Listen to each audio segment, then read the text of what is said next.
As the sun dipped below the horizon, casting long, ominous shadows across the desolate road, my heart raced with a mix of excitement and trepidation.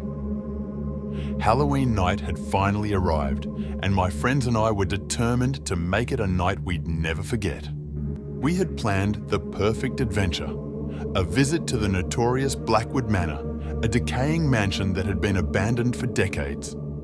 The legends surrounding the place were the stuff of nightmares. It was said that the manor was cursed, and anyone who dared enter it on Halloween night would be haunted by the tormented souls that had once dwelled there. Naturally, we didn't believe in such tales, and we saw it as the ultimate thrill for our group of daring teenagers. With flashlights in hand, we stood outside the overgrown gates of Blackwood Manor. The rusty iron bars creaked as we pushed them open, sending shivers down our spines.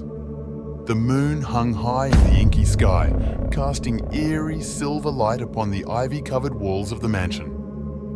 My best friend, Sarah, led the way, her adventurous spirit making her the perfect candidate to be our unofficial leader.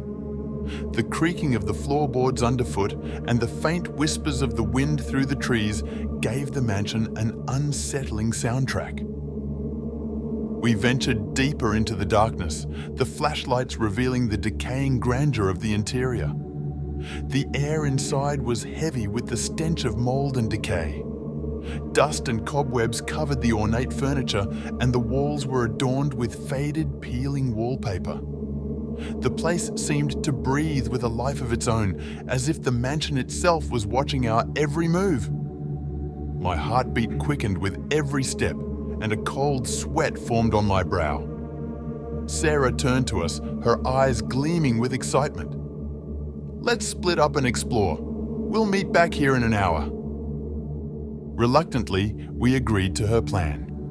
I paired up with Jason, my other close friend, and we ventured deeper into the manor. The silence inside was oppressive, and I couldn't shake the feeling that we were being watched. The shadows seemed to come alive, dancing in the dim light. We entered a grand, dilapidated ballroom with a cracked chandelier hanging from the ceiling. Jason dared me to dance with a ghost, and with a nervous laugh, I twirled around the room. Just as I stopped, the chandelier above us swayed, and the spectral notes of a long-forgotten waltz filled the room. We froze, our eyes fixed on the moving chandelier. As if on cue, a mournful wail echoed through the mansion, sending chills down our spines. We raced back to the meeting point, our flashlights trembling in our trembling hands. Sarah was already there, her face pale. "Did you hear that too?" Nods were exchanged, and we knew it was time to leave. But as we turned to exit, the mansion seemed to conspire against us. The doors we had entered through were now sealed shut, and the walls appeared to twist and elongate, changing the layout of the manor. Panic set in, and we frantically searched for an escape. As we wandered through the labyrinthine corridors, the house seemed to transform before our eyes.